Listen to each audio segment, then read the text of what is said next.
Bem-vindos a esse episódio especial de E aí, professor? Oi, Walter. Oi, Martin. Como você vai? Eu vou muito bem? Eu tenho certeza que você está bem num estúdio como esse daqui. Sim, dessa vez não é uma imagem, Não, é realidade. agora é para valer. E nós temos também alguns comentários, uma conversa interessante para conduzir hoje. Então vamos começar com uma palavra de oração por Deus nos permitir isso. Nosso Pai Celeste, nós te agradecemos por podermos estar aqui nesse cenário maravilhoso, pelas oportunidades e por todas as bênçãos que tu tens concedido a nós. Nós te pedimos que tu abençoes nossas conversas e ilumine nossas mentes com o teu Espírito Santo, em nome de Jesus. Amém. Amém? Muito bem. Bem, nós viajamos 3.300 quilômetros até aqui. Mas por que viajamos tão longe? É porque nós fomos convidados a participar de uma campal. Então nós achamos um tempinho e decidimos ir. Nós fomos até a campal da Namíbia. Nós pedimos que Deus abrisse as portas se fosse para ser, e Ele abriu as portas realmente. Foi bastante estressante porque adiantaram a gravação de algumas coisas e o tempo era curto, né?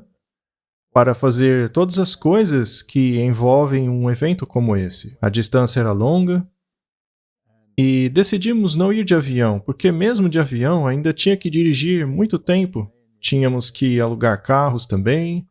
Então pegamos os nossos próprios carros e viajamos para o leste da África do Sul, até a região de Gauteng, Pretória, Joanesburgo, e então pegamos a estrada através de Botsuana.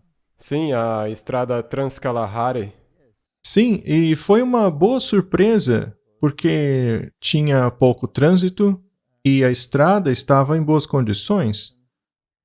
Algo com o que não estou acostumado aqui na África do Sul, porque as estradas aqui são horríveis. Verdade. E a paisagem também foi bem interessante, não é? Sim.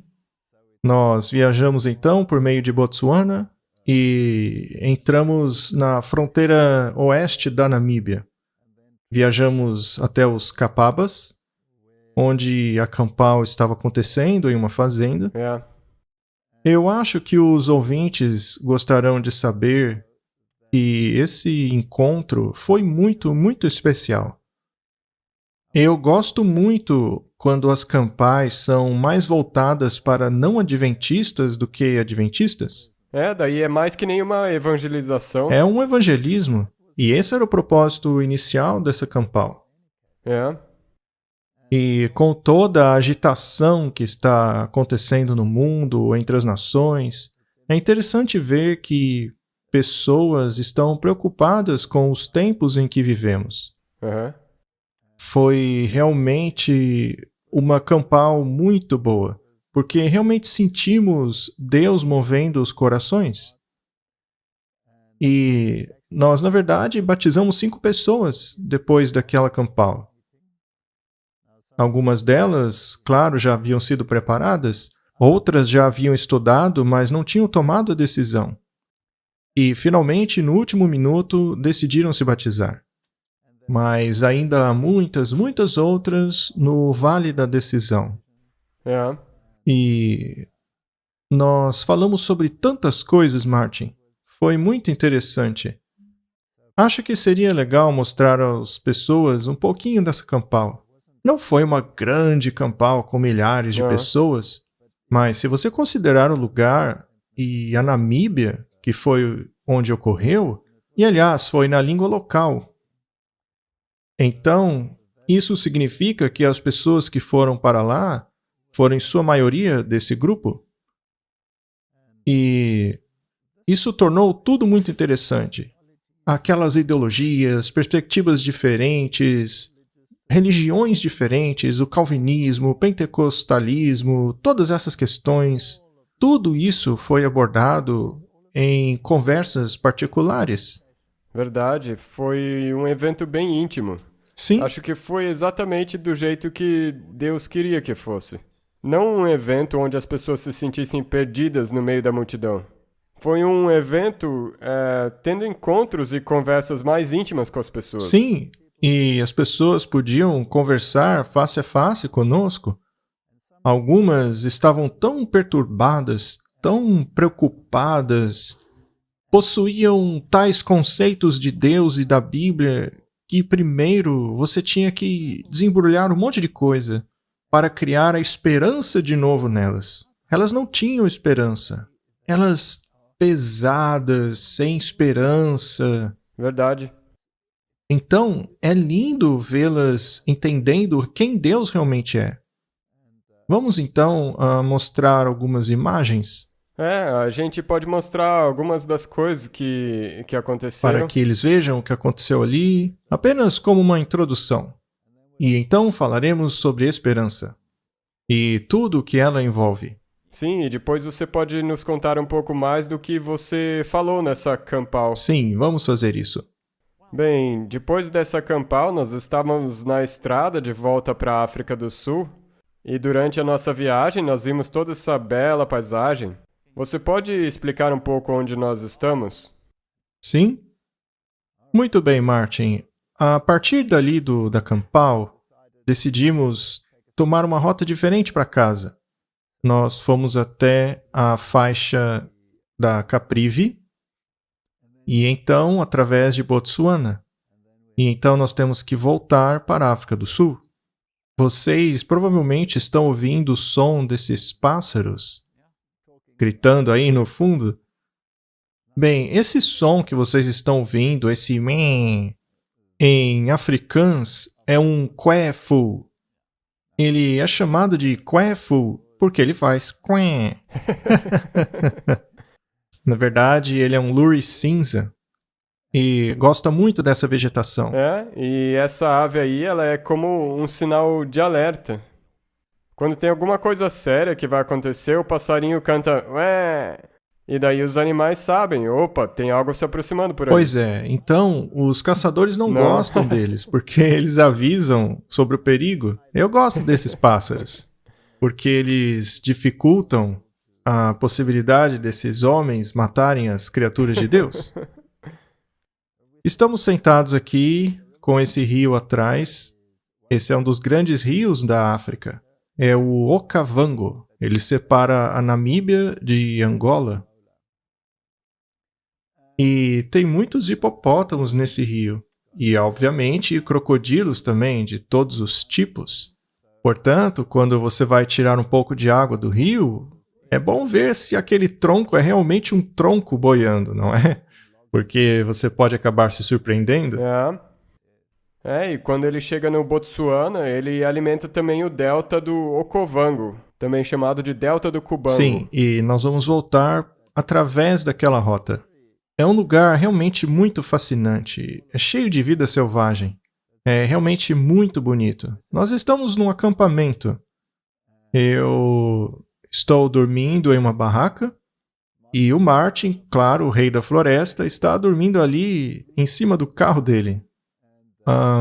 Os nossos carros estão cheios de equipamento.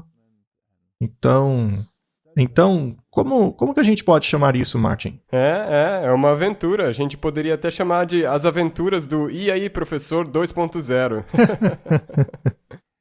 Sim, vamos falar sobre algumas coisas sérias agora. Bem, sobre o que falamos ali na campal.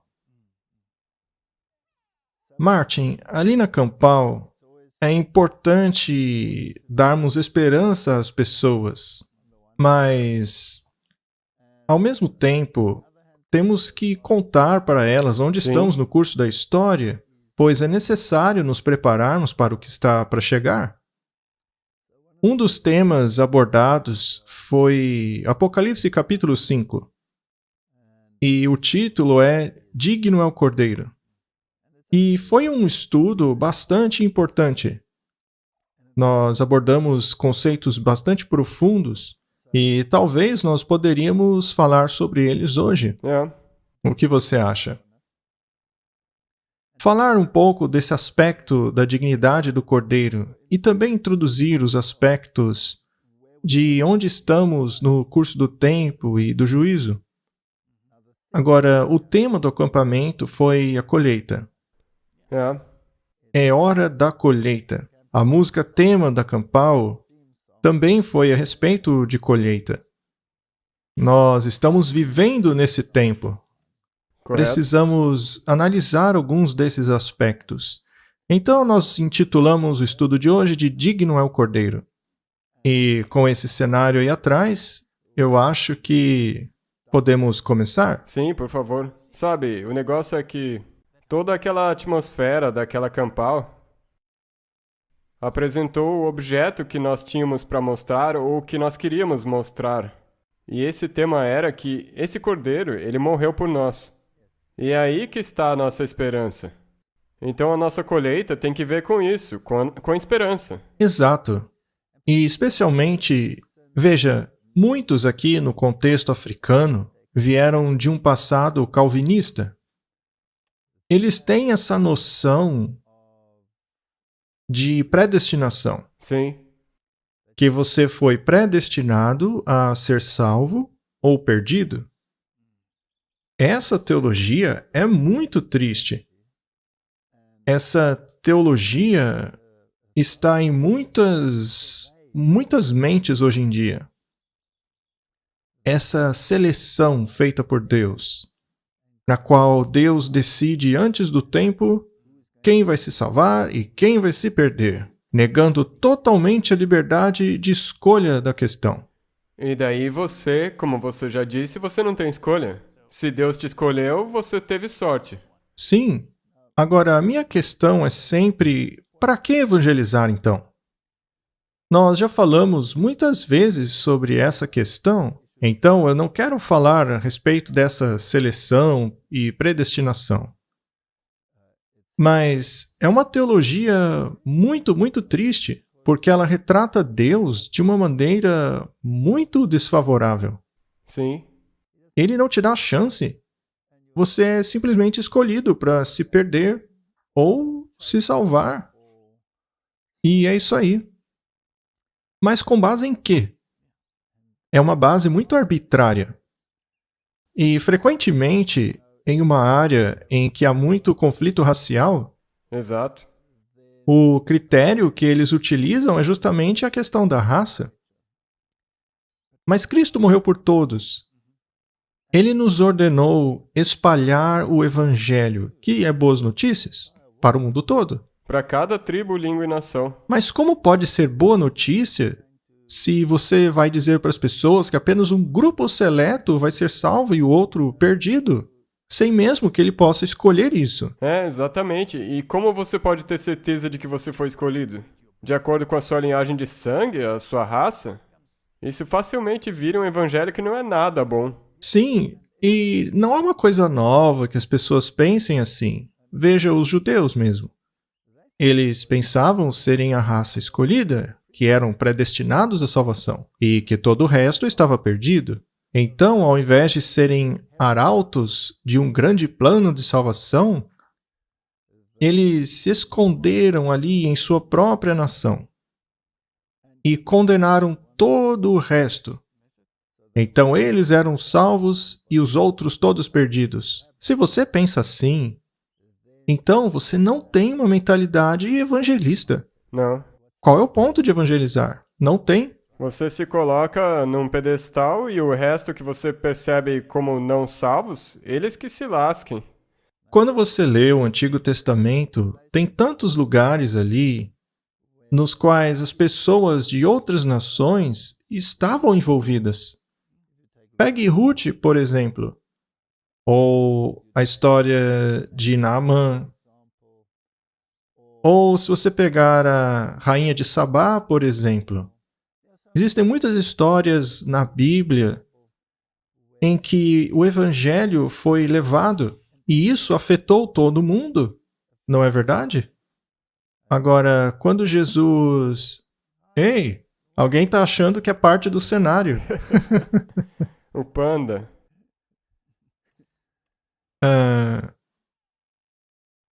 Quando Jesus foi e ensinou aos samaritanos, os discípulos ficaram desapontados com aquilo que ele estava fazendo. Exato. Por que ele está perdendo tempo? Porque ele estava perdendo tempo e esforço com pessoas que já estavam perdidas. Oi, amigão. E aí?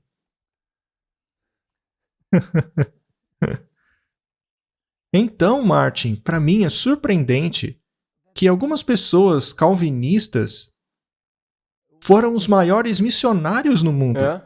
Eles iam em partes diferentes, pregando o evangelho a cada tribo, língua e nação, mas acreditavam que apenas um grupo seleto seria escolhido. E, como eu disse, usando o critério de raça. Mas não Bem, vamos falar sobre isso.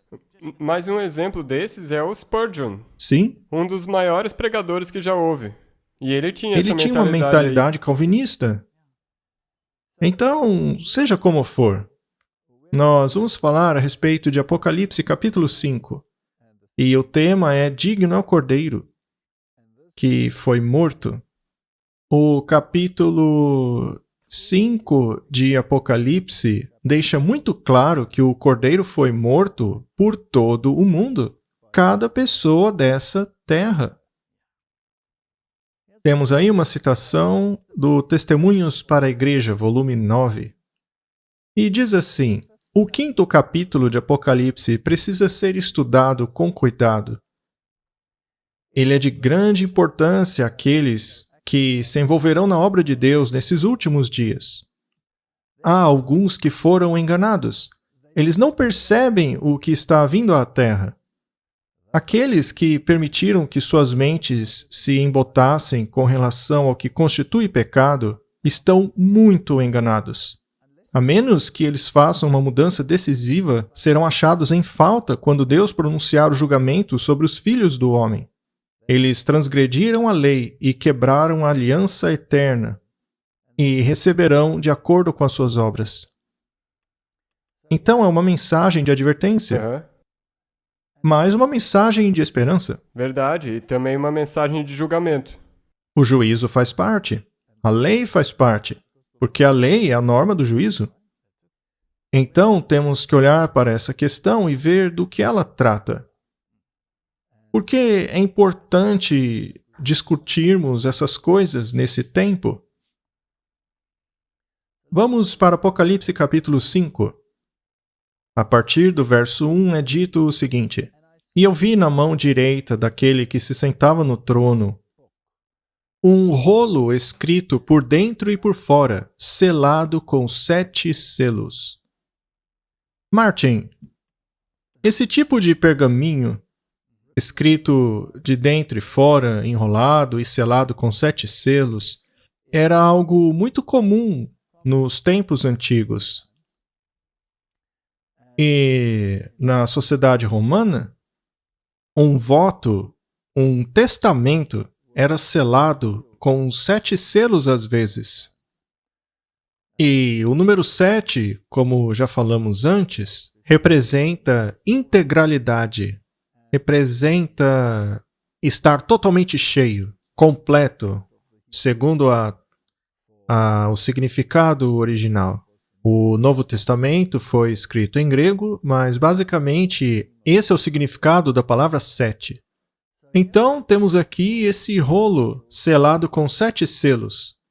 E eu vi um forte anjo proclamando com alta voz: Quem é digno de abrir o rolo e abrir os seus selos? Nenhum homem no céu, e nem na terra, e nem debaixo da terra, foi capaz de abrir o livro, e nem mesmo de olhar para ele. Essa é uma questão séria, muito, muito séria mesmo. Então é importante que esse livro seja aberto. Bem, se eu deduzir que ele é um testamento, Sim. como muitos creem, um testamento só tem efeito após a morte de alguém. Verdade. Você pode ser o beneficiado pelo testamento do seu pai, mas você não receberá nada até que ele morra. Aham. Então, isso é um testamento. Um testamento mesmo. E, obviamente, daí tem uma herança também. Existe a herança e um herdeiro. Mas alguém tem que morrer para que isso se torne realidade. Agora, quem vai abrir o rolo? é de suma importância que esse rolo seja aberto. Do contrário, a herança está perdida. Exato. Se o testamento não for lido, não pode haver a execução daquele testamento. Então, é muito importante que alguém seja digno de abrir aquele pergaminho. E, naturalmente, não pode ser ninguém. Porque diz claramente aqui que nenhum homem no céu, ou seja, ninguém lá no céu, nenhum ser criado lá no céu, nenhum anjo ou nenhuma criatura de outro mundo, ninguém no céu era digno, e tampouco alguém aqui na terra. Nenhum ser humano pode abrir aquele pergaminho. E nem debaixo da terra, ou seja, ninguém que já morreu, Aham. seria capaz de abrir aquele pergaminho. Porque já morreu. Então, é necessário uma circunstância muito especial. Então, ninguém era capaz de abrir o livro e nem de olhar para ele. Ou seja, você não pode nem ver o que está ali dentro porque você não pode abrir, Sim. não é? E eu chorei muito, porque nenhum homem era digno de abrir e de ler aquele rolo. Agora, por que ele chorou? Porque se o testamento não é aberto, ele não é herdado. Significaria que estaria perdido. É perdido. Tudo estaria perdido. Até mesmo o céu está envolvido nisso. Porque até mesmo no céu foi procurado alguém digno de abrir o rolo. Sim, para abrir. E não houve ninguém? Como alguém no céu poderia abrir o testamento se ninguém lá morreu? Lembre-se, no testamento alguém tem que morrer para poder abrir. E também ninguém tinha autoridade. Também não tinha autoridade. Mas sobre o que trata esse testamento? Esse assunto é muito fascinante. E um dos anciãos disse a mim: não chore. Essa é uma cena celestial. Estamos falando de coisas celestiais aqui, que aconteceram no céu. Houve um debate a respeito dessa herança, uma discussão a respeito desse rolo. Então essa é uma conversa celestial que aconteceu No lá. céu. Um dos anciãos disse a mim: não chore. Veja, o leão da tribo de Judá, a raiz de Davi, prevaleceu para abrir o livro e para soltar os 7 selos. A linha da tribo de Judá, nós sabemos bem quem é. É Jesus. Jesus Cristo. Agora, essa descrição dele é a respeito de seu caráter de realeza e militar? E também na forma de rei. Sim, ele é o leão da tribo de Judá. E leão é símbolo da tribo de Judá também. E como leão, ele é um conquistador, um rei. Ele é um general que conduz os exércitos celestiais. Então isso retrata poder e autoridade, força e glória nessas todas essas questões. Mas é interessante que não seja apenas nessa área que ele é capaz de abrir o pergaminho. Verdade, é assim mesmo. Não se pode abrir o testamento nessas funções. Todo o poder do mundo, a glória do mundo, o poder do mundo, o poderio militar, não habilita ninguém a abrir o pergaminho, ainda que ele seja o leão da tribo de Judá, que é o que ele é. Sim. É o que ele é. Esse é um dos atributos dele. Esse é um atributo. E olhei e vi que no meio do trono e dos 4 seres viventes e do meio dos anciãos estava um cordeiro, como havendo sido morto. Ali está a chave. Sim. Que tinha 7 chifres e 7 olhos, que são os 7 Espíritos de Deus enviados a toda a terra. Então temos a figura do cordeiro. Naturalmente, é ele que vai abrir o pergaminho. A ele também é associado esse outro título, o leão da tribo de Judá, do qual falamos. Mas nessa função de cordeiro que foi morto e que tinha 7 chifres, veja, chifre representa rei, governante. E existe um outro chifre lá em Apocalipse, não é? O chifre pequeno, que se exalta. Mas o cordeiro tinha 7 chifres, o que também denota a passagem do tempo. Sim. Uma linha do tempo histórica. Nós estamos falando de uma linha do tempo desde que esse pergaminho foi aberto.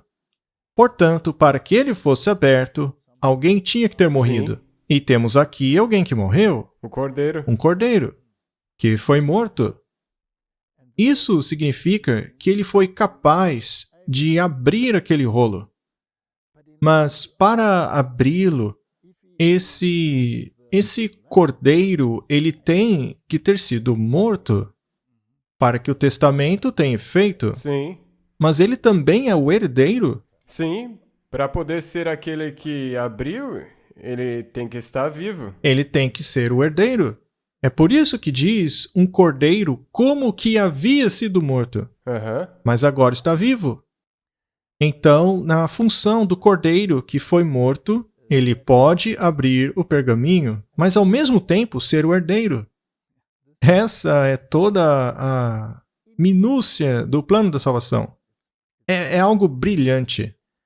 E nós temos alguns períodos antes do capítulo 5, que, por exemplo, lá no capítulo 3 de Apocalipse, no qual se vê a história das 7 igrejas. Este é um período de tempo que trata da história da igreja cristã. Aham. O que aconteceria a ela? Na verdade, isso se encaixa, como nós mencionamos, nos últimos dias, na era cristã. Todo esse período e em diferentes eras dentro desse período que constituiu as igrejas, esses selos. E se você ler a respeito das 7 igrejas, você tem a ideia de um conflito.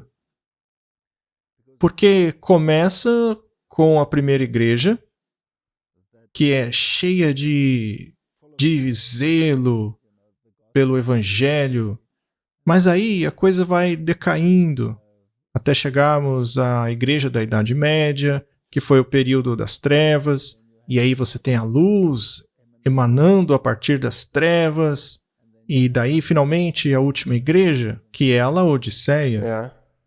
Então você tem esse fluxo através da história. O número 7 é associado ao Cordeiro porque ele esteve sob controle desses 7 períodos da história da igreja cristã. Ele tem 7 olhos porque, como sendo Deus, ele vê tudo, a coisa toda. E é por isso que ele nos dá informação a respeito da batalha travada pela sua igreja. Como devemos lutar essa batalha? E em relação à escolha que devemos tomar, de que lado devemos ficar? Então, temos aí uma conversa acontecendo no céu a respeito dessa questão. E diz assim: os quais são os 7 Espíritos de Deus enviados a toda a terra. Sendo assim, para quem é essa mensagem que deve ser levada a todo mundo? De novo, a toda tribo, língua e nação. Muito bem. Então a mensagem basicamente trata de uma herança. E você pode ser parte dessa herança, ou pode escolher não fazer parte dela, certo? Na verdade, é um pouco diferente de um testamento comum aqui da Terra. Porque aqui você pode escolher se quer dar isso ou não. Certo? Supondo que você herde, você vai herdar apenas os bens ou tudo o que envolve essa herança, inclusive os seus aspectos negativos? Infelizmente, sim. Você herda tudo. Por exemplo, se o seu pai estava endividado, não vai sobrar muito da sua herança. Verdade. Mas aqui nós temos uma situação em que estamos envolvidos num conflito cósmico e a herança foi perdida. E ela precisava ser reconquistada. Mas para conquistar essa herança, alguém tinha que morrer. É uma história fascinante. E temos que estudar ali no capítulo 5 Sim. para compreendermos do que se trata esse cordeiro, que é digno. Temos aqui uma citação do livro Atos dos Apóstolos. O Salvador é apresentado diante de João sob o símbolo do leão da tribo de Judá e de um cordeiro que havia sido morto. Apocalipse 5, 5 e 6. Estes símbolos representam a união do poder onipotente e do amor que se sacrifica. O leão de Judá, que é tão terrível contra aqueles que rejeitaram a sua graça, é o mesmo Cordeiro de Deus aos obedientes e leais. Bonito, não? Isso é muito bonito. Agora você entende como essas duas coisas se encaixam. Sim. O pilar de fogo, que fala terror e fúria ao transgressor da lei de Deus, é um sinal de luz e misericórdia e libertação aos que guardam os seus mandamentos. Deus é sempre a maioria. Quando o som da última trombeta penetrar a prisão da morte e os justos saírem dela em triunfo, exclamando: ó morte, onde está o seu aguilhão? Sepultura, onde está a sua vitória? Ficando de pé com Deus, com Cristo, com os anjos, com os fiéis e verdadeiros de todas as eras, os filhos de Deus serão a grande maioria. Os verdadeiros discípulos de Cristo o seguem em meio a dolorosos conflitos, suportando a abnegação e passando por amargos desapontamentos. Mas isto os ensina sobre a culpa e maldição do pecado. E são levados a olhar para ele com horror. Participantes dos sofrimentos de Cristo, eles são destinados a ser participantes de sua glória. Que lindo, não é? Isso coloca todo o plano da salvação na perspectiva. Então, quando ele abre o pergaminho, nós lemos aquela grande herança. E também lemos a respeito do preço Sim. que foi pago para que tivéssemos essa herança. Também vemos o conflito que isso envolveu, que foi necessário para recuperar essa herança. Por que João chorou? Porque tudo estava perdido. Se aquele pergaminho não fosse aberto, tudo estaria perdido. Então, aquele pergaminho contém essa informação sobre o grande conflito cósmico e como ele foi resolvido. E as escolhas que nós temos que fazer entre ou enfrentarmos a fúria do leão da tribo de Judá ou ficarmos ao lado do cordeiro que foi morto, não é? Exato, e daí receber a glória, essa herança. Sim. Mais uma citação do Espírito de Profecia. O Salvador exaltado deve aparecer em seu trabalho eficaz como o cordeiro morto, sentado sobre o trono para outorgar as preciosas bênçãos da aliança, os benefícios pelos quais ele morreu para adquirir a cada alma que viesse a crer nele. João não pôde expressar esse amor em palavras. É algo muito profundo, muito amplo. Ele chama a família humana a contemplar. Cristo está apelando à igreja e às cortes celestiais, apelando àqueles por quem ele pagou o preço da redenção com sua própria vida. Séculos e eras jamais conseguirão diminuir a eficácia de seu sacrifício redentor. A mensagem do Evangelho de sua graça era para ser dada à igreja em linhas claras e distintas, para que o mundo não mais dissesse que os adventistas do sétimo dia falam somente a respeito de lei e que não creem e ensinam sobre Cristo. É um tapa de luva de pelica isso aí, não é? Viu só? Porque a maioria das pessoas ainda faz isso. Sim, muitos fazem isso. Eles acham que se estão em harmonia com a lei, de alguma maneira, eles herdaram a justiça, mas não herdaram nada. Porque uma alma injusta não pode ressuscitar a si mesma, dando a si mesma o dom da vida. Apenas Cristo pode. Veja, a lei é essencial nessa história porque é ela que nos condena, mas quem nos redime da maldição da lei Somente Cristo. é Cristo que nos redime da maldição da lei. Então, a mensagem do Evangelho é sobre justificação pela fé. Bem, como você já explicou isso antes, isso na verdade é o X da questão. E a expiação é um elemento fundamental. Podemos dizer, Martin, que o inimigo vai atacar a justificação pela fé? Eu acho que esse vai ser um dos principais pontos que ele vai atacar. Ele atacaria a expiação? Com certeza, eu acho que ele odeia a expiação. Ele odeia a expiação. ele vai tentar substituí-la com uma mensagem de justificação por obras. Aham. E então ele vai negar a mensagem do cordeiro que foi morto. Sim, mas na verdade ele coloca uma outra coisa também. Quantas pessoas já morreram nesse mundo? Ah, milhões, bilhões. Bilhões? Mas nenhuma delas pode expiar. Nenhuma. Não houve expiação por meio de nenhuma dessas mortes. Então, essas mortes não tiveram parte em minha salvação. Não. Apenas uma morte, uma ressurreição, teve parte em minha salvação, não é? Aham. Bem, mas como eu acabei de dizer um pouco antes, ele chega com a justificação pelas obras. E ele também tem uma outra cilada, que é a do uma vez salvo, sempre salvo. Essa é uma teologia moderna. Uma vez salvo, sempre salvo. Ou seja, tem esses dois extremos. Então, não é difícil se perguntar quem é o inimigo da expiação, quem é o inimigo da justificação pela fé. É? Você tem apenas que olhar para os decretos papais para saber quem ele é.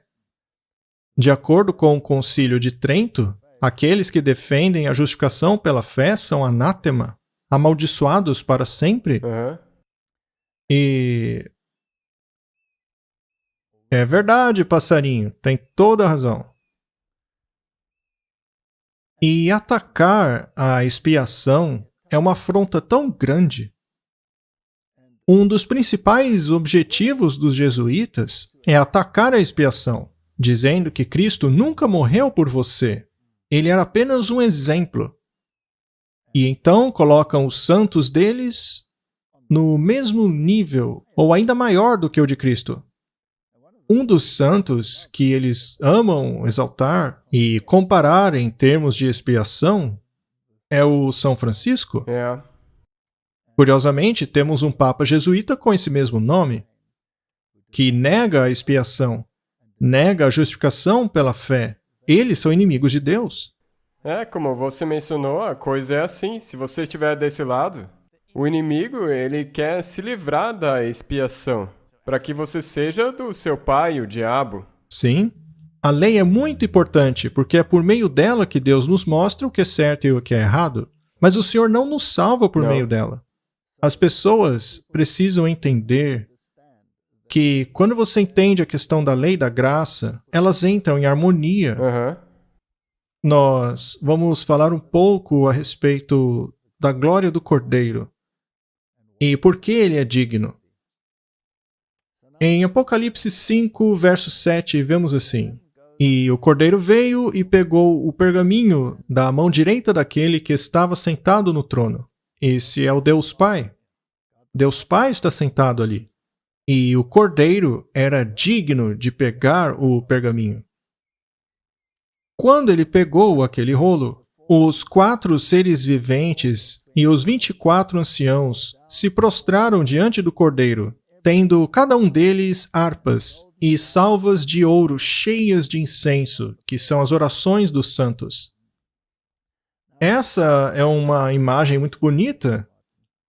Ao pegar aquele rolo, os seres celestiais, os querubins em volta do trono, os 4, e os anciãos dos outros mundos, que são os representantes dos mundos não caídos, se prostram. Essa é uma cena celestial e basicamente adoram o Cordeiro. E eles têm alguma coisa na mão deles, salvas de ouro cheias de incenso, que são as orações dos santos. Naturalmente, há um conflito acontecendo aqui na Terra e as orações dos santos sobem para Deus. Esses passarinhos são tão bonitos. Elas então sobem para Deus e são parte fundamental do que está acontecendo lá em cima. Então o céu não está desconectado Não, da terra, não. está conectado conosco por meio de nossas orações. Isso também remonta sabe, àquela teologia de que Deus criou, mas ele se Ele nos distanciou. abandonou. É, que nem os deístas acreditam. Isso aqui te mostra que na verdade não. Ele está envolvido. Sim, até mesmo o céu inteiro está envolvido. E para onde vão essas orações? elas vão direto para o trono. E essas orações, que são orações de preocupação sobre a vida pessoal, tudo que está envolvido nessa batalha entre o bem e o mal, as escolhas, todos os pedidos que vão para o céu, não são perdidos. Não. Não são guardados em salvas comuns, mas de ouro. Então, este é um envolvimento total de cada oração feita aqui na Terra. E, frequentemente, são as orações de, às vezes, apenas uma pessoa que torna possível a ação de Deus, mesmo em meio àqueles que o odeiam. É. Às vezes, essas orações salvam vidas. Verdade. Tipo, Moisés. Quantas vezes que ele não orou em favor de toda a congregação? Sim. Você gosta de cantar aquela música, a canção de Moisés, não é? Você cantou no acampamento? Sim, nós vamos Com a minha gravar esposa? essa música. Você gravou? Não, ainda não. A gente vai gravar ela no futuro. Ah, seria bom você gravar, amigo. A letra é muito bonita. Sim. A minha esposa fez aquela música. Se eu não me engano, ela fez a letra É. baseada no Salmo. Mas isso é outra história. Então é bom você gravar, Martin. E o bom é que essa música, na verdade, conta a história da justificação pela fé e também da libertação. É verdade. Vamos dar olhada num artigo da Review and Herald a respeito dessas salvas de ouro que estão cheias das orações dos santos. A obra de Deus deve ser conduzida a seu fim por meio da cooperação entre o agente divino e o humano. Aqueles que são autossuficientes podem parecer serem ativos na obra de Deus, mas se eles não oram, sua atividade não vale nada, porque são as orações que sobem a Deus. Se pudessem olhar para o incensário do anjo que permanece no altar de ouro diante do trono circundado pelo arco-íris, poderiam ver que o mérito de Jesus precisa estar junto às nossas orações e esforços. Do contrário, são inúteis, como a oferta de Caim. Se pudéssemos ver toda a instrumentalidade da atividade humana, como ela aparece diante de Deus, e veríamos que apenas a obra completada com muita oração, que é santificada pelo mérito de Cristo, suportará o teste do juízo. Quando chegar a hora do grande acerto de contas, ele voltará e discernirá entre aquele que serviu a Deus e aquele que não o serviu.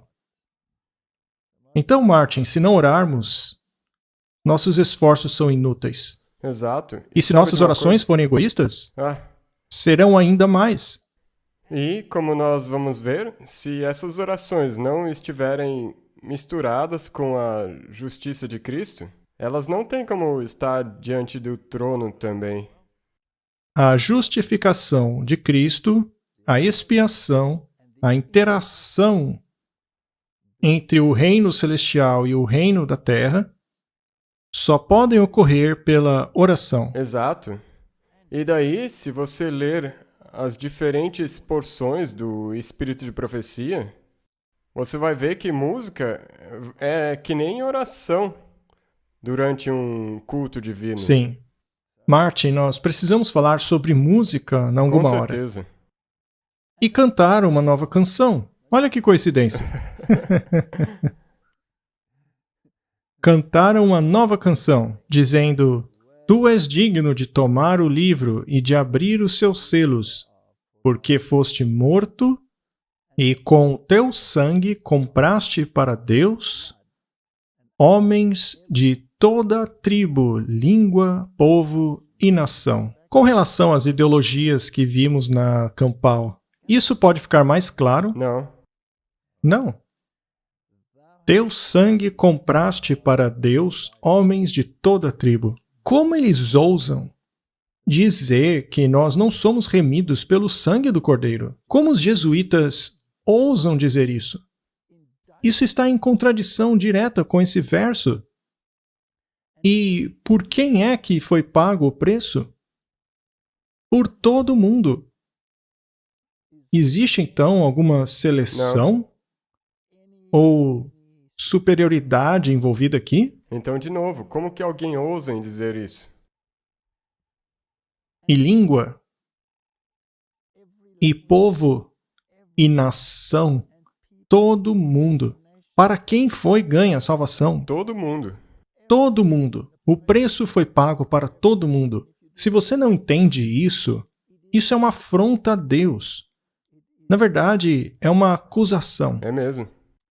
Se existisse mesmo uma seleção, então todos aqueles que foram excluídos dela têm o direito total de confrontarem Deus, dizendo que ele não é justo. Mas o Cordeiro é digno. Ele é digno. E para o nosso Deus os fizeste reis e sacerdotes. Não é incrível? Então, das profundezas da degeneração, ele ergueu os homens para o nível de governantes, sacerdotes. Sacerdotes são aqueles que deveriam representar Deus. Se você representa Deus em uma falsa luz, você tem um problema sério aí. Verdade. E reinaremos na terra. E olhei e ouvi a voz de muitos anjos ao redor do trono e dos animais e dos anciãos, e era o número deles milhões de milhões e milhares de milhares. Isso são milhões de milhões, é a maioria. Exato. Que com grande voz diziam: digno é o Cordeiro que foi morto de receber o poder e riquezas Verdade. e sabedoria e força e honra e glória e ações de graças. É uma lista longa, Martin. Verdade. Ele recebeu o poder. Bem, ele é o leão da tribo de Judá, não é mesmo? Mas, para ter direito à herança, ele teve que ser morto. E, para receber a herança, também teve que ressuscitar. Do contrário, não poderia herdá-la? Não. Tem que ter ressuscitado para estar vivo de novo. Todas as riquezas perdidas só foram reconquistadas por causa da morte dele? É. Correto? E sabedoria, e riqueza, e força, honra, glória. E ouvi toda criatura que está no céu, e na terra, e debaixo da terra. Isso quer dizer todo mundo que está no céu, nos exércitos angelicais, todos os mundos criados, e sobre todos que estão aqui na terra, sobre todos os que morreram, assim como todos que estão no mar, entre as nações, ou literalmente enterrados no mar, e tudo o que há neles, eu ouvi dizerem: ao que está assentado sobre o trono e ao Cordeiro sejam dadas ações de graças, honra, glória e poder para todo sempre. Não há aqui uma descrição do Pai e do Filho. Sim. E os 4 seres viventes disseram Amém. E os anciãos prostraram-se e adoraram aquele que vive para todo o sempre. Martin, se todos os seres celestiais aqui se prostraram e o adoraram, ele deve ser Deus. Só pode ser Deus, porque só Deus pode aceitar a adoração. Muito bem. É por isso que é importante compreendermos cada aspecto dessa questão. O capítulo 5 do livro de Apocalipse mostra com abrangência o que está acontecendo lá em cima. Vamos tentar entender ainda melhor o que aconteceu ali. O rolo na mão direita daquele que se assentou no trono. Cristo, o amado de Deus, veio para acertar as contas do Senhor da vinha. Mas os lavradores se uniram contra ele, dizendo: não vamos deixar que ele domine sobre nós. Eles odiaram a grande norma de justiça que Cristo apresentava continuamente. Eles viram que os ensinos dele os colocavam num lugar onde seu egoísmo seria evidenciado, e então decidiram matá-lo. Eles odiaram seu exemplo de verdade e piedade, assim como a elevada espiritualidade revelada em tudo que ele fazia. Bem, sabe, até mesmo os seguidores de Cristo têm que passar por isso agora. Sim, com certeza. Vou crucificar o rei de vocês? Perguntou Pilatos. E dos sacerdotes e governantes veio a resposta: não temos rei a não ser o César.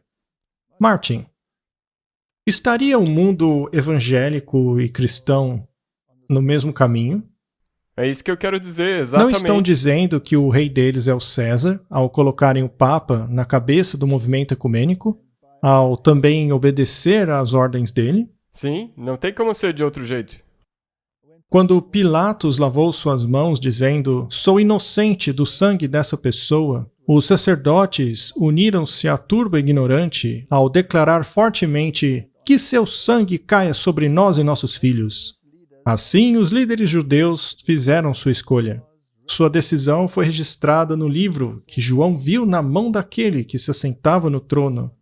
Porque nesse livro da herança também tem uma descrição do grande conflito. Está lá também quem o aceita e quem não o aceita. Porque parte da herança não envolve apenas o reino reconquistado, mas as pessoas redimidas. Sim, E aqui tem a questão da escolha. Aqueles judeus fizeram a sua. exato.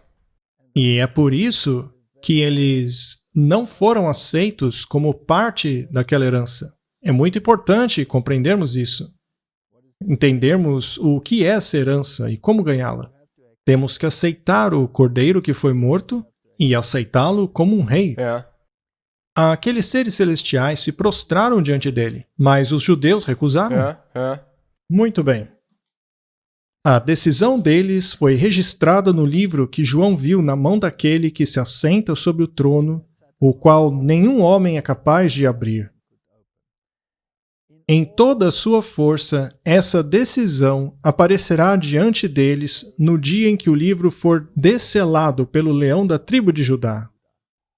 Esse livro contém essa história, mas essa história já tem 2000 anos. Sim, Você quer fazer parte dela também? sim. Você vai escolher? Eu quero, porque senão do contrário eu não posso ser um herdeiro. Essa história envolve tanto aquela que ocorreu há 2000 anos como a nós hoje. Verdade. Vamos ler um manuscrito do Espírito de Profecia. O livro com 7 selos contém a história do mundo. Ali, em sua mão aberta, estava o livro, o rolo da história das providências de Deus, a história profética das nações e da Igreja. Estavam ali contidos os enunciados de Deus, sua autoridade, seus mandamentos, suas leis, todo o conselho simbólico do Eterno e a história de todos os poderes governantes entre as nações. Porque tem a ver com escolha. Aham. Quem escolhe o quê? Em linguagem simbólica, estava naquele rolo a influência de cada nação, língua e povo desde o início da história da Terra até o seu fim. Muito bem, Martin. Eu escrevi um resumo curto aqui, veja. Apenas aqueles que aprenderam as lições de humildade e obediência podem ser trasladados e glorificados. A humanidade procura a glorificação sem cumprir as exigências, que é um caráter transformado para refletir o caráter de Cristo. Ela procura o leão da tribo de Judá para que este a liberte da escravidão das circunstâncias, mas não da escravidão do pecado. É. Não foi o que os judeus fizeram? Mas a maioria das pessoas, elas querem ser salvas nos pecados delas. Eu já ouvi muitas vezes: Deus não faz nada por mim. Ora, a salvação não conta, não? A humanidade não busca a humildade do Cordeiro que foi morto e que testifica do seu amor abnegado.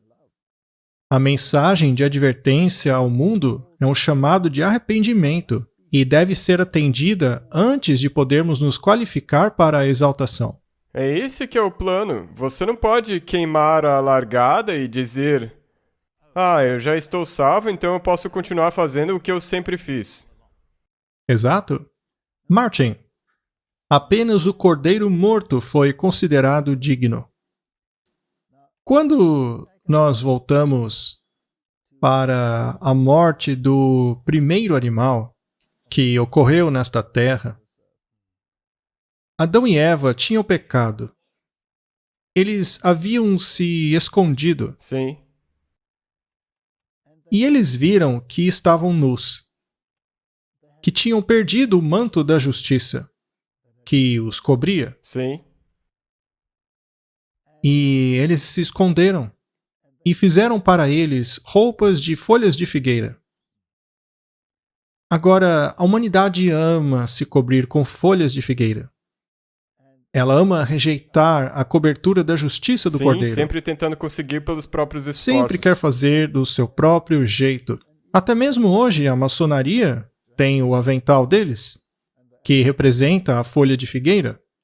Essa é uma alegação da sua justiça própria. Mas a justiça de Deus não tem falhas. Aham. Agora, quando Deus chamou Adão e Eva perguntando onde eles estavam, Adão disse que estava com medo. Então Deus pronunciou um decreto muito solene de que colocaria inimizade entre a serpente e a mulher, entre a semente dela e a semente da mulher. E a descendência da mulher esmagaria a cabeça da serpente. E ele? Mas ele, a descendência da mulher, teria o seu calcanhar ferido pela serpente. Isso é uma declaração de guerra contra a serpente, não é mesmo? Uma guerra entre a descendência da serpente, ou seja, aqueles que adotam a mentalidade Sim. dela, e a semente da mulher, que, de acordo com Paulo, está no singular e se refere a Cristo. É. E todo aquele que estiver nesta semente, que estiver em Cristo, é parte dessa promessa. Mas haverá inimizade. E os animais tiveram que morrer. A Bíblia não diz que animal morreu, mas deve ser um animal limpo. Aham. E também não diz quem o matou. Mas ao usarmos o santuário como referência, vemos que era o pecador que tinha que fazer isso. Exato. Sendo assim, eu deduzo que Adão teve que matar o primeiro animal. Mas aí diz assim, diz que Deus Sim.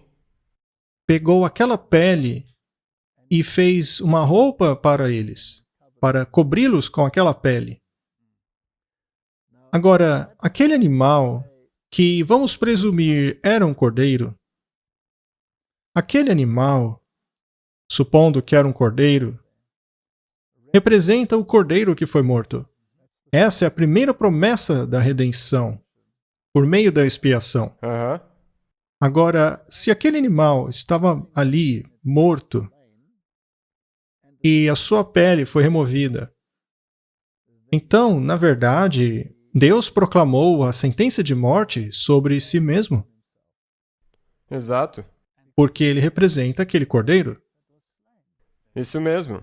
E aquela nudez daquele animal, por ele estar sem a pele, é a remoção da justiça. E para remover aquela pele e colocá-la em Adão e Eva, já que ele fez roupas para Adão e Eva, o cordeiro teve que morrer. Sim, ele teve que morrer. Teve que morrer. Isso é muito profundo. Para que o cordeiro reconquistasse tudo e pudesse tirar os selos do rolo e fazer todas aquelas coisas, então deve haver uma ressurreição, É. o que implica que houve uma morte. Agora, se você for para o Calvário, quando Cristo foi erguido na cruz, aonde estava o seu manto? Eles sortearam ela. Sim, porque não podiam rasgar, Eles não puderam rasgar. porque não tinha costura. Não existe costura no manto da justiça, naquele manto que representava a sua justiça.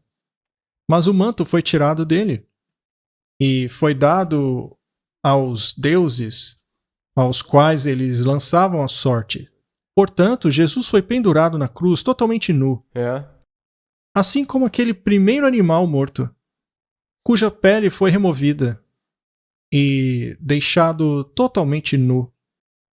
Foi deixado exposto. Igualzinho Adão e Eva. Antes eles tinham feito roupas com sua própria justiça, mas isso não podia salvá-los. As folhas tinham que ser removidas. Então, qualquer sistema que seja baseado na salvação pelas obras, como a maçonaria ou o catolicismo, que é controlado pelos jesuítas, tem que ser removido, porque são como as folhas da figueira, e ser substituído pelo manto da justiça que vem de Cristo. Quando você pensa sobre isso, Martin, sobre o evento que aconteceu ali, você percebe que o próprio Deus, ali em tipo, em demonstração, disse que era aquilo que ele faria por nós. Ele mesmo morreria por nós. Esse é o único caminho para reconquistar a herança. Isso é, na verdade, incompreensível. Mas eu colocarei inimizade entre a semente da serpente e a semente da mulher, e o descendente dela esmagaria a cabeça da serpente. Se você avançar um pouco na história para o tempo de Davi, quando vemos Davi e Golias, vemos uma outra história tipológica. Nessa história, o filisteu representa Satanás, não é? E é interessante que, se você ler mais adiante, vemos que os irmãos de Golias tinham 6 dedos. Mais uma vez, o número 6 está associado a isso. 6 dedos nas mãos e nos pés. Então, deduzimos que Golias tinha 6 dedos. A Bíblia não diz exatamente, mas podemos presumir, porque era parte de sua família, e o número 6 está associado a ela. E Davi foi e tomou 5 pedrinhas. Ele as selecionou. Sim. Agora, 5 é o número da humanidade? Correto. Temos 5 sentidos, não? Ele selecionou 5 pedras. Agora, uma já foi suficiente, mas as outras seriam para os seus irmãos? Sim. Eles não foram mortos por Davi, mas mais tarde por outros filhos de Israel. E Golias veio e ele zombou do Deus de Davi. Ele blasfemou o Deus do céu. E Davi disse: quem é esse filisteu incircunciso para falar essas coisas contra o Deus de Israel? E então ele foi adiante e disse: eu sou um cachorro para você vir contra mim com pedrinhas e um pau? Ele deve ter levantado o seu elmo para dar uma olhada melhor, e isso foi sua sentença de morte, já que a pedra atingiu bem a sua testa. O que fica aqui na testa, Martin? A sua cognição, a capacidade de tomar decisões, o córtex pré-frontal. Ah, então isso foi destruído no crânio de Golias. Então Davi cortou a cabeça dele com a própria espada de Golias. Agora, segundo a Bíblia, o que representa a espada? A palavra de Deus. Representa a palavra de Deus. Então a palavra de Golias representava sua própria palavra. E sua cabeça foi cortada com a sua própria palavra. Sim. Suas próprias palavras o condenaram. E ele não é um tipo de Satanás que mentiu desde o início? Exato, com a própria justiça dele. Nós falamos sobre mentiras em um episódio recente. E uma das mentiras que ele apresenta é que você não precisa de um salvador. Não precisa de um redentor. Não existe expiação. Você pode salvar-se por sua própria conta. Aí Davi tirou a armadura do gigante. E a Bíblia diz que ele a levou para sua própria tenda. E ele viveu em Belém, o cesto de pão. Essas tipologias são muito bonitas. Mas veja bem, ele não levou consigo a cabeça de Golias. Não. Ele não pôs aquilo em sua tenda. Ele a levou para Jerusalém. Isso era uma prática nos tempos antigos. Ele tinha a cabeça de Golias em sua mão. E ele a levou a Jerusalém. E ele foi para o topo do monte. E, basicamente, ele contou aos jebuseus que ocupavam Jerusalém naquela época: vocês são os próximos. Em outras palavras, Jerusalém, que aliás é um tipo de todos os remidos, Jerusalém será conquistada, e os jebuseus, ou deveria dizer os jesuítas, que são, na verdade, muito próximos. Quase a mesma coisa. Vocês serão expulsos. É. E no topo daquele monte, ele ficou de pé com aquele crânio e disse: o que aconteceu aqui com Golias vai acontecer a vocês. Todas as coisas que foram perdidas para os inimigos de Deus será reconquistado. Martin, pode ser possível, ou talvez provável, que ele tenha enterrado aquele crânio no topo da montanha. Sim, seria possível. E aquele monte poderia ser o Calvário. É. Bem, o Gólgota. Aquele monte fazia parte do monte do templo naquela época, porque mais tarde eles colocaram pedras ali para separar os dois montes, mas ali no topo daquele monte, aonde viria a ser o monte do templo, era o símbolo da redenção. E ele enterrou aquele crânio. E mais tarde, quando Cristo veio e andou naquela estrada, seus pés provavelmente pisaram na região onde aquele crânio havia sido enterrado. Ou melhor ainda, aonde a cruz foi fincada, é o mesmo lugar aonde aquele crânio havia sido enterrado. Existe um exemplo no museu em Jerusalém de uma crucifixão. Agora, diferentemente de como falamos aqui, nas figuras do mundo, a crucifixão, os pregos não penetravam o pé pela frente, mas vinham pelo lado do calcanhar. Ele era pregado naquela madeira pelos lados. De lado, é. Era assim que a arqueologia descobriu o que eles faziam. Aqui podemos ver como aqueles pregos eram colocados no calcanhar. Então, o crânio foi esmagado e o calcanhar foi ferido. Foi ferido. Uhum. Tem um simbolismo maravilhoso nisso tudo, Martin. Nenhuma das coisas que Deus coloca são arbitrárias. Nada se perde. E se você olha para esse simbolismo e reflete em sua redenção, a Bíblia diz que somos purificados pela água e pelo sangue, não é? Agora, antes da crucifixão, Jesus atravessou o vale de Quidron e ele foi para o outro lado, para o jardim do Getsemane. E lá a Bíblia nos diz que ele estava em tanta agonia porque ele estava sentindo a separação do Pai, certo?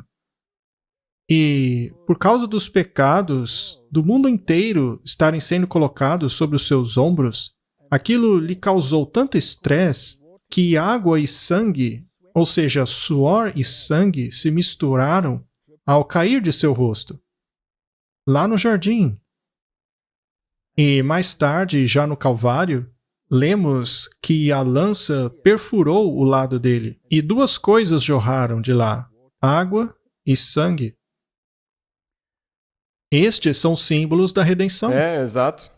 Agora, o jardim do Getsemane era de um lado do vale de Quidron e o Calvário estava aqui, do outro lado. Naquele monte também ficava o templo, onde eram realizadas as ofertas de sacrifício. Muito sangue era derramado ali. Sim. Aquele sangue era transferido para o vale de Quidron. E eles derramavam ali junto com água, através daqueles dutos até o vale de Quidron. E todo aquele sangue que fluía do sacrifício dos animais, todos aqueles cordeiros e touros e criaturas, aquele sangue representava a salvação. E a água representava a purificação. E ambos fluíam ali para o vale de Quidron. Do mesmo jeito, o sangue de Cristo e a água, o suor que se misturou ao sangue, também fluíram. Quando ele estava na cruz, eles deram a ele uma coroa de espinhos. Aquilo, na verdade, foi uma coroação, porque colocaram um manto real nele. Também deram a ele um cetro em sua mão. E tudo o que restou naquela cruz foi a coroa, que não penetrou o crânio, mas o sangue escorreu daquela pele, misturado com o suor que descia de sua face. Então, o sangue antitípico escorria junto com água no vale de Quidron. Quando você lê o livro de Ezequiel, vemos que aquela água passava pelo vale de Quidron, nutrindo as árvores. Aquela água passava pelo deserto e tudo que tocava resultava em grandes e lindas vegetações. É muito bonito. Ou seja, a vida. Sim, a vida surgia. Até mesmo ali na região do Mar Morto, que é símbolo de morte. Morte permanente. Lá a vida surgia novamente. Então, o rio de água e sangue que veio do plano da salvação foi para dar vida até mesmo a esses locais desolados. É por isso que o evangelho tem que chegar a todo mundo. Essa é uma linda tipologia do plano da salvação. Digno é o cordeiro que foi morto. Nunca nos esqueçamos disso. Nós não podemos. É dessa maneira que nós devemos prosseguir. E só é possível através dessa justiça te cobrindo. Sim, Jesus foi pendurado, nu, sem roupas, totalmente nu, para que você e eu e qualquer pessoa que crer nele possa ser coberto pelo manto da sua justiça. Não é de se admirar que os seres celestiais tenham se prostrado diante dele, dizendo: digno é o cordeiro que foi morto.